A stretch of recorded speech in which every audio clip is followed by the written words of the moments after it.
Alas, knights in shining denim. This is Illiterate. This week we're covering, you guessed it, Minions. Rise of Gru is in theaters. My name is Evan. I just checked out the first Minions movie on Peacock. My name is Taylor, and I found some rare early concept art for what the Minions could have been. This is a huge episode because we couldn't escape it. We just simply could not run them, and they've caught us, and so now here we are, and we're living in, and we're loving them. As all the gentlemen, if you've probably seen on the internet over the weekend, have stormed the theaters, dressed in their Sunday dress. Minions has been unleashed on everyone. And so long before the release of this film, Taylor and I have just stood back and watched the world burn with these banana colored things laughing on top of it. It's always been peculiar to us. I've never seen any of the Despicable Me films until now. I've seen now the Minions first film, but this has been the most peculiar phenomena that seems to have taken a little bit of the comedic gusto left in the wake in the exit of Shrek.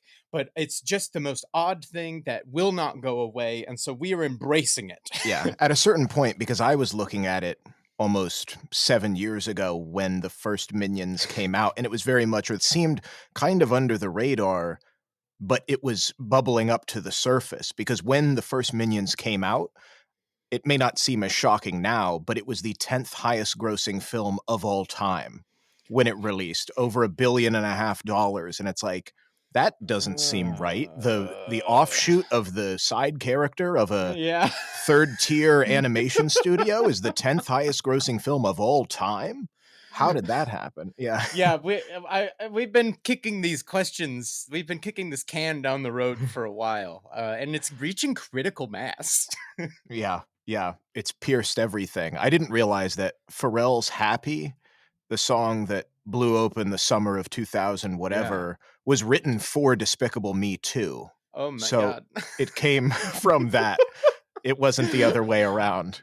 I saw an incredible meme. It was like a knight being knighted by like 24 blades on his shoulders, and it was all like Pharrell and like all the top 40 artists with their blades onto the shoulder of the Minions soundtrack.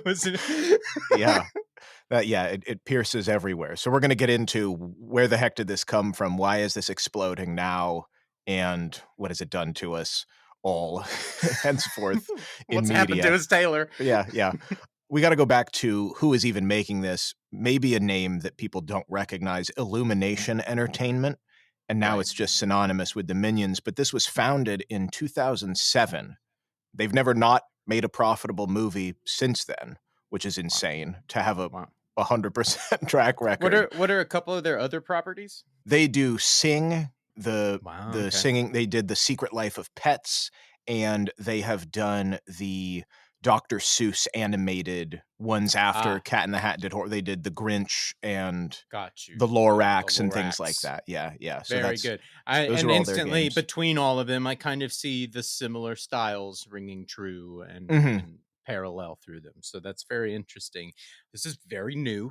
Yeah, exactly. So it comes from a legacy, though, of people that have been in the game for a while. Founded, like I said, in 2007. Chris Meledandri is this... It seemed like not outside of the system, but he's kind of this hidden figure of Hollywood in the sense that he doesn't really make a big show of anything that he's doing. He's a creative guy disguised as an executive. Some people described him as, because he wears the suits and goes to the meetings, but obviously he's running this very creative, open, with a little bit of spice to their productions, as opposed to taking a jab at the Disney stuff. So where he came from, he was the president of Fox Animation when they were overseeing Blue Sky Studios, who did Ice Age. That was their big claim to fame. Okay. That one definitely, now it's ringing a bell. It's faded away. Man, well, so what happened? A nostalgia hit. And Blue Sky was the first big competition to Pixar and DreamWorks when it came to CGI productions. Ice Age just exploded. It got shut down in 2021, obviously pandemic stuff, because Disney bought Fox, and so then they just, I think, subsumed everything into all their junk. But Don't need this anymore. yeah, Chris was the head of that and then left in 2007 to form his own thing. And so his change was the business process he implemented. They don't produce in-house. They outsource the animation to other studios. The one that Illumination uses primarily is called MacGuff in France, which they ended up buying. Well, now they turn their out of house into in-house. Yeah, but it's still all in France, which is interesting. But the big thing that they do differently is they're really low budgets. So every single film that Illumination has made, the budget is between 60 and 80 million dollars. Now that's compared to what feels like double that for your Exactly. typical run-of-the-mill, Incredibles 2 or Pixar film. Yeah, 150 to 250 million for these sorts of things, and they have never. How Yeah. are they able to do it for half? They're not relying on so much cast talent. And maybe I'm going off a trail, but I feel like a lot of animation has stopped. It's just relying on name talent instead of trying to find good talent. So I wonder if that is one thing that's driving up these other films where I'm thinking about the Minions and the voices. You have Steve Carell obviously as Gru, but other than that, I don't think they're not cramming it. They're like Tina Fey and They do have some. Anyway. I think I couldn't find too much on exactly how they're able to drop the cost so significantly, but I think the thing that they're doing is a lot of the outsourcing stuff, the speed with which they develop. They don't waste a lot of time. I mean, maybe you could argue that Pixar has a different quality or a different level of whatever, but I think also Illumination stays in their lane, as evidenced by the fact that 90% of Rise of Gru's audience was under 25, which is insane. It's like never seen, but that's exactly who they're going for. And then in particular, I saw the statistic for the teen numbers went outrageous this weekend. This demographic does not show up for animated films, and it was the leading demographic this week. Right, yeah. So they're able to lessen the budget maybe with the directness of what they're doing versus taking a long time to develop and toss around ideas and throw out whole sequences and storyboards and stuff. They just go for it. So the directors of these, the Despicables and the Minions stuff, starting it all, come from France. Pierre Coffin and Chris Renaud, and they have various histories in animation studios. Why is this making sense immediately? There's something about the the language that they use that it's like a nonsense, but like there's something to it that like, oh, this makes sense. I don't know. Because you said France earlier, but as soon as we're getting down to the directors and who really are responsible to it, now the France part of it is starting to come through really strong. Yeah. I don't know. We'll know why. Yeah. Well, we'll get to some of the language stuff a little bit later. I just want to round out kind of like how this came to be, because they were attached after the concept was already there. And so, because this is going to be the first movie that Illumination is doing as the first Despicable Me, it was pitched to them by this guy, Sergio Pablos, who then becomes an executive producer on it, and then was shared with these French and American directors. But the big thing that he had changed, Sergio's Gru in the first Despicable Me was much more gothic, like Dracula, and the henchman concept was these sort of big ogreish brutes. There was not a mention of the yellow tater tot figures in the initial draft of the script. It was just kind of like, the Minions do this, the Minions get Gru that, and didn't really progress to what we know them as. Yeah, they just help the plot along. Yeah, so where the true genius of the Minions comes from is the art director, Eric Guillon. I'll post some links to his personal blog. I found some of his original artwork. But just as they're developing this concept with him, the sillier it got, the better it got, is what they're saying. And the big problem was the likability for Gru. If he is this despicable villain, that's already a hard sell to parents. They're like, this could be horrible. It almost reminded me of like DreamWorks doing Shrek for the first time and being like, I don't know if this is really going to work. He's a horrible, disgusting, terrifying ogre. Yeah. But we've got to sell it to this 5-year-old. Yeah, exactly. So they're having the same thoughts with Gru. And so it's like, well, if we make his minions likable and that they like him, they're childlike and love him without questioning, there's got to be something to him that the audience can then intuit. And so they were thinking of other follower type impish characters like Oompa Loompas, the Jawas, and the short stature compared to Gru's long legs and torso became a bigger and bigger appeal. And so I see. I'll post a link. Please, everybody look at it. Evan's going to look at it here as well from the artist Eric Here Guillon's we go. personal blog, because it's literally the Oh. development of what they were. And Evan, I don't know if you see this. Oh, wow. These are grotesque. Yeah, if you look from left to right, originally, like I said, the Oompa Loompa thing, they were just short, literally human factory workers that were his underlings. That was sort of questioned as far as like the naive quality of them being believable, so they turned them into robots. And that's the next picture, is they're literally Right. metal robots. Also the punching bag quality, because they never die. You know, they're Looney Tunes characters. Maybe it would be less shocking as robots. Right. Eventually, they kind of are robotic in a sense. They're sort of this Borg hive mind thing, but they went with a more organic version. There's a red version, which is not as cute. Yellow is a happy color, so they switched that around. Yeah, the red gets gross, like they're swollen or something. They're pink almost, like they're sick. Yeah. And then the overalls also shrink down and become more of a diaper or underwear juvenile quality to them, as opposed to the workman's I see where they were situation. playing with the cyborg qualities there. From okay, well they're not, but what if it's a weird, almost like what the Monstars, but they're in a R2D2 type of bot thing, and then from there they're like, okay, not a R2D, but the overalls that constrict into. Yeah. So I highly encourage our listeners, check out this link in the show notes. It'll be at the top of the. I've never seen this before. This is this is pretty incredible stuff for now. What has become such a iconic design, I've never even thought until now about what they looked like in process before this, and I mean, it's kind of what you would think, but it's actually really satisfying to see the entire progression here, to see a bit of the thought that went into where we landed. Yeah.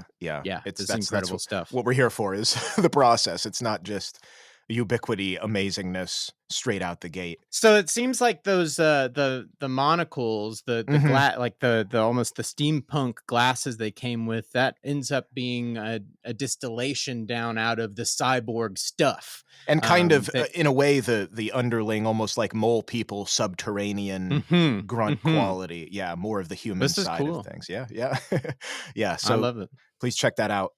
You know, once you actually see it and walk backwards through some of that thought, you know, again, what we do here is try to humanize some of this stuff, because on the outside, from the audience perspective, it's so immaculate. It just feels like it's, you know, and that's how it was, but it's not. As people make these things, there's a whole process. It takes a long time. It takes a lot of work to land on the design that we all know.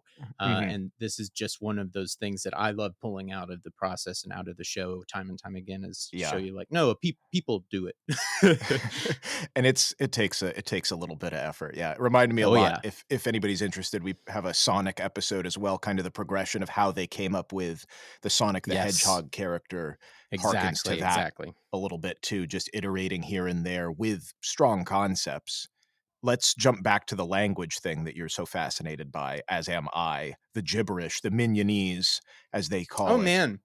Well, and it was interesting because, again, I've not watched any of these films, but in passing over now it's been a decade or more. I've been living with the minion gibberish to an extent peripherally, but I've not thought about it as being the central vocalization for main characters for 2 hours. That didn't strike my mind until I sat down and was 10 minutes into, I was 15 minutes into this plot, and I don't think any English had been spoken yet.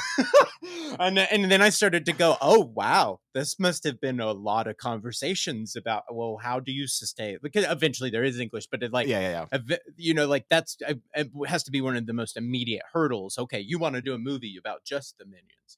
Yeah. Well, they don't talk. So it's how are you going to do that, Greg? You know, quite a marvelous creative constraint, I think, because it does bring it back down to the basics of what is good about animation.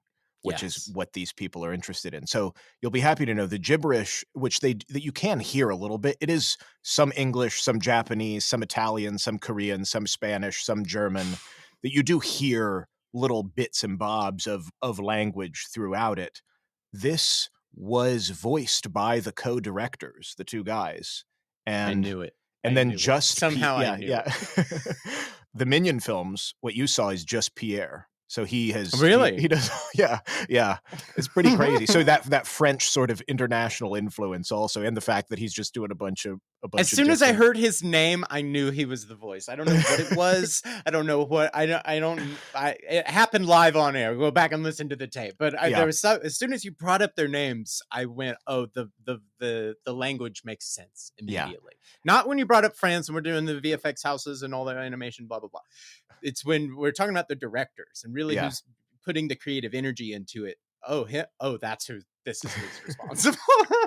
And what's cool, once you realize, oh, they don't speak a single language, it's all intonation and body language and whatnot, Mhm. then there becomes this very international flavor to it where it can be Exactly. brought across cultures without a whole bunch of confusion. That was my second thought was, okay, wow. So we're doing this is built on being nonverbal, getting down to the roots and what is so great about animation, what works about animation.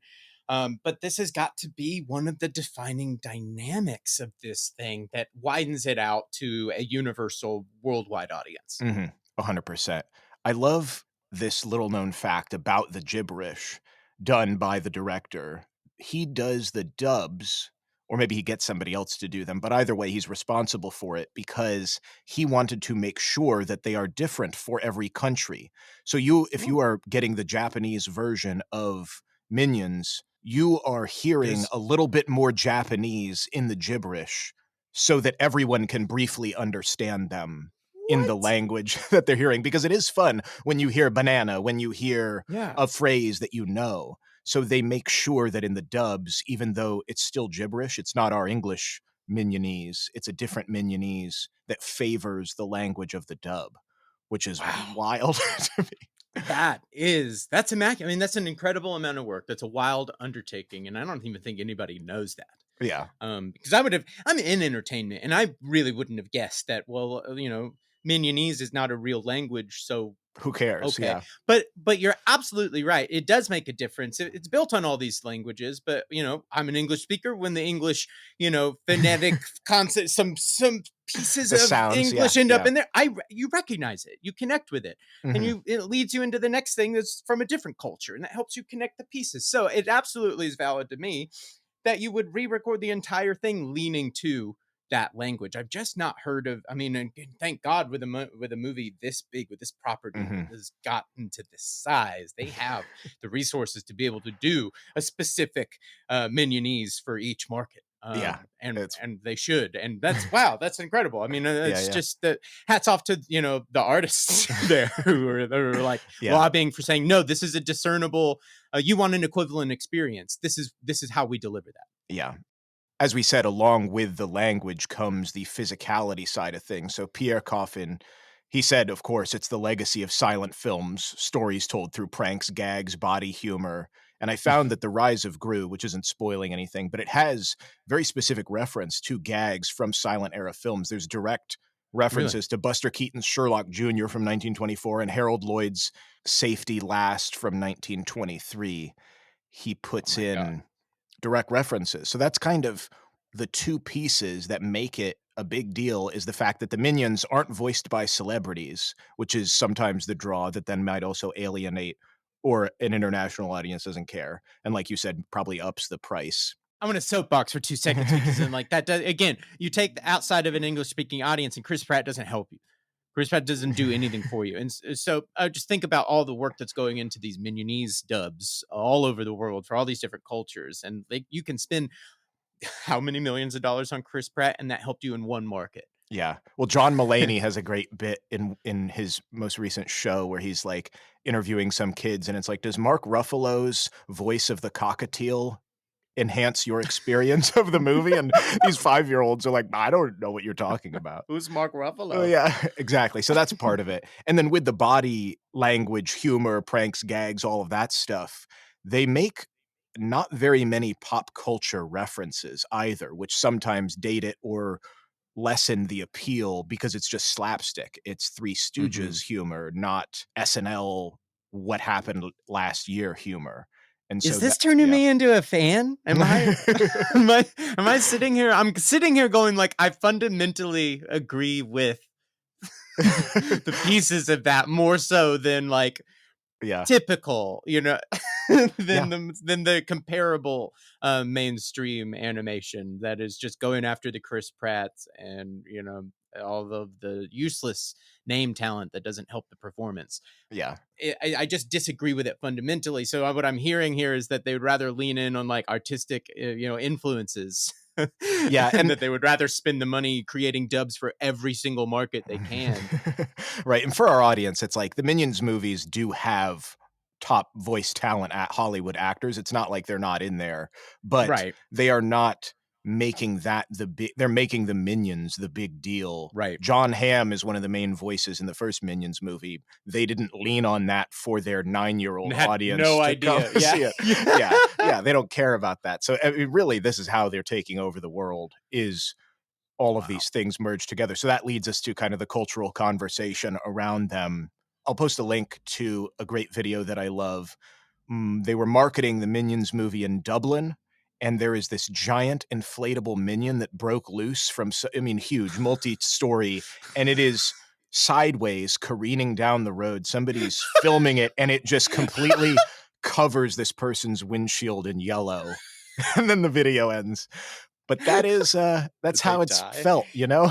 That's that's how the world has felt being coated in a giant Yeah. minion just steamrolling you on the freeway. Well, I think, ultimately we came here to ask why, and I'm starting to understand. I think is at least drawing the contrast between typical mainstream animation, studio practices and everything that they're doing, everything that Yeah. really goes into creating what the minions are. I at a base level fundamentally agree with it and the and why it exists and the energy behind it. Yeah. And that's not the same can be said for every animation release these days. So Yeah, yeah. And so Universal is the one that's in charge of getting it out to the masses in the same way that Blue Sky was oh, underneath Fox. So it became the Universal logo. But every Minions, time I go yeah, down into yeah, Hollywood, I have that eye of Sauron staring at me going through the valley. yeah. For anybody who doesn't live in Los Angeles, when you're going south into the real Hollywood, you have to pass by Universal Studios, and up on the hill is a giant hill-sized minion staring at you, peeking up over the studio. He's huge, and you cannot escape his gaze. Yeah. So we're probably much more inundated than somebody else, but, the world was not forgiven either. So Minions 1 had the largest marketing campaign in Universal history up to that time, Oh my god. $600,000,000, which is, you know, 10 times the budget of what it cost to make, which is insane when you think about it. I I feel saw like somebody, like, accidentally put a 0 on the end of it, Yeah. Well, I guess we're, doing that. So, I saw it's hilarious because you can't get away from it. There was a journalist, I'll post a link to the article, they subsisted for a whole weekend off of only Minions merchandise. The clothes they wear, the food they eat, the products What? that they use, everything, because it's on everything, which I can't even get into all of them, but Oh my god. the obvious stuff, Tic Tacs, because it's the same shape, Right. and then the stickers on 500,000,000 Chiquita bananas because they love bananas. But I mean, literally anything that doesn't have to do with Minions. My girlfriend works in fashion, and she saw there's a Pantone, which is the colors, and they have a licensed Minion yellow, Yeah, which it's like a real yellow now. it's a real thing. Yeah, Uh, up to, they were in a spot for when the Warriors were in the NBA finals, like, they just insert them into everything, and that's kind of what made this new one even more insane because it was ready to come out July of 2020, and then was delayed for 2 years for Whoa. 2021. They said, "Oh, it's coming out July 2021," and then now here we are, July 2022, and it has finally come out. But Evan, you know about marketing and branding and merchandising. It's all gotta be ready way ahead of time. So, Yeah. like, that's why we've been That so means that the inundated. Yeah. designs for the minion for the minion merchandise went out spring 2019 minimum. And then it was produced to hit shelves in July, parallel yeah. with the cinema release July 2020. Oops, that didn't happen. But you know what did? The stores were still open, and all that stuff went to the shelves. That's also when all the Top Gun Maverick stuff Yeah. went to the shelf. The exact same timeline. This is funny, even all the way down to movie release. Is basically the same thing happened with Top Gun all the way through. But yeah, Yeah. this push to create these pushes, it's years in advance. And so then when a pandemic screeches halt on everyone's plans for 2 years, they have to then restart And that just machine. or just keep it going because there was already a billion Keep it minion going, things, but just the don't fact that stop printing. Just keep going. well, I saw the funniest one to me, so Build-A-Bear, Oh pandemic, and yeah. shortly thereafter had somebody that worked there was noticing they had quite a lot of what seemingly bizarre yellow animals or animal type things. So there was a pineapple thing, because it's not just bears for Build-A-Bear in the mall, and they had a giraffe and then a yellow narwhal, which makes no sense. And they were like, "Well, this was the minion skin that we did not make minion, enough Oh, minion stuff," or because then the minions got delayed. So they're like, "We got to scramble. We got all this minion skin. they Let's made a make some yellow yellow." narwhal. Yeah, let's make some yellow Build-A-Bear stuff because we can't. Nobody wants to buy any more of this minion stuff. The movie's not coming out. The final element to this is really what it's done society wise. Maybe some comparables to things that were close, and then this either has superseded or just kind of got me thinking. The biggest one that I could draw a comparison to is the Hello Kitty craze in terms of, Yeah. I don't know, maybe not as international, but definitely the what they would call kawaii, which is the Japanese cuteness embodiment of happiness, Yes. kid-friendly sorta stuff. And then as it relates to more of a CGI thing, Toy Story did have the little green alien men that follow the claw, kind of the subservient to the True. master creatures, but it didn't Yes. really hit in the same way. No, it Uh, didn't become a phenomenon on its own. They didn't get their own TV show, yeah, yeah. like the penguins in Yeah, Madagascar yeah. at least got their own TV show. Yeah, but then that begs the question, why aren't the penguins all over the place versus the True. minions? So the 2 big things that I could think about is the cross-generational way that the minions hit, because there's the joke about the Facebook mom minion memes that it's like these horribly sarcastic phrases. "My greatest accomplishment is keeping my mouth shut," with a minion looking, sardonically, and it gets reposted Yeah, by a yeah. bunch of 45-year-olds on Facebook 1,000 times. It's like they don't care about minions at all, but Right. it's the closest thing to an emoji. It's yellow. They Right. have the full emotional spectrum. It's a vessel for You're so right. emotion, and so it doesn't that's how 90% of the movie was under 25, and yet, yeah, middle-aged people are posting the memes. That's number 1, I feel like, why it would carry over. And then the second We all have thing, a role. yeah, yeah. We all have a role to play. And the reason Yeah. we all have a role to play, number 2, is the other things we said are other properties, Disney specifically, they are relentless in their copyright pursuits. They're suing Etsy pages for people making Mickey Mouse things. They forced a preschool to pressure wash, a Mickey Mouse mural off of the side of the wall. Like, they are crazy about, On that note, yeah, Mickey Mouse is coming up. His it is, copyright is coming yeah. up in 2023, and we'll see if Disney makes another push yet again to I'm sure they extend will. those rights for another lifetime or Yeah, whatever. yeah. But yeah, it's coming out 2023. We'll see what happens to Mickey Mouse. He could fall right into. We could finally end this for every preschool and elementary Getting school sued. across the Yeah. world. My God. So, Um, yeah, with that, Universal, it's not like Minions is in the public domain, but they welcome and seem to just let it grow, and that's why there's all this unlicensed, crocheted thongs and whatever. They're not gonna take it down. I mean, if you're still able to lead the box office, you're still pulling in money on all of that merchandise. If your numbers are that good, Yeah. at some point, perhaps, and I'm sure that this is what they're thinking, perhaps this is an element of that propulsion. You know, it's not directly, but it is indirectly helping us a lot.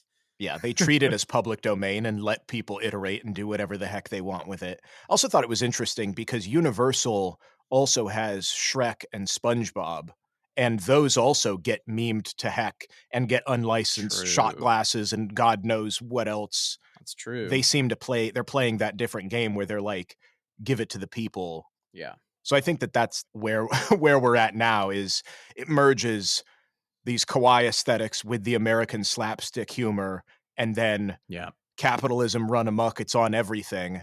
And then people want to put it on their own stuff because it has this international appeal. Absurd.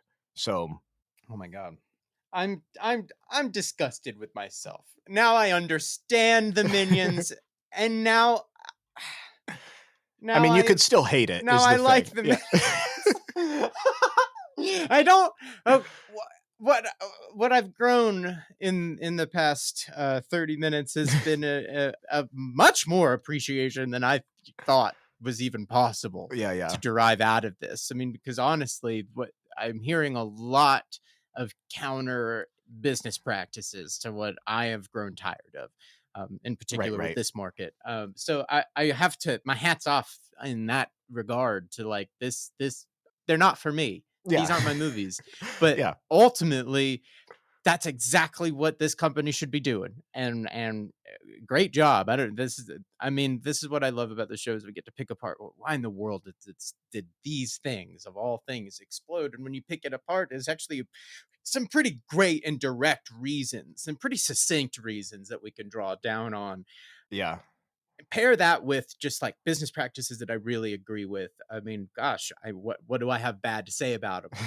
Except for the fact that they're everywhere, and maybe that saturation is Inundated, their and I can't undoing. absolutely because it's absolutely, like, of course. But now I know more. Now I know what I'm looking at, and at least if I'm not, I don't want to see any more minions. But at least now I'll have that understanding behind it to go. I know what they're doing.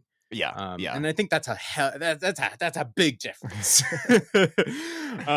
Maybe this will help me actually ease my tension when I see one, perhaps, and instead of getting enraged that I've seen yet another one, I'll actually know that they're weirdly enough fighting for ideals that I agree with. Or the bizarre Shrek memifying. Yeah. I haven't laughed doing an episode this much in God knows how long, so that certainly is not nothing. So thank you guys for sticking along with us. I know a lot of you probably have stopped already because this is about the minions, but if you're here with us, we really appreciate it. Reach out to us, let us know what you think actually is the secret in the sauce for the minions. Did we miss it? Are we missing the whole deal here?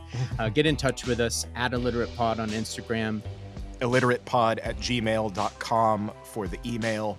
and let us know, what are you watching? What are you reading? What are you excited for to come out? Get on our calendar. You never know when we will do an episode about that thing you want to know every little thing about, and keep coming back here every Friday. We'll see you then.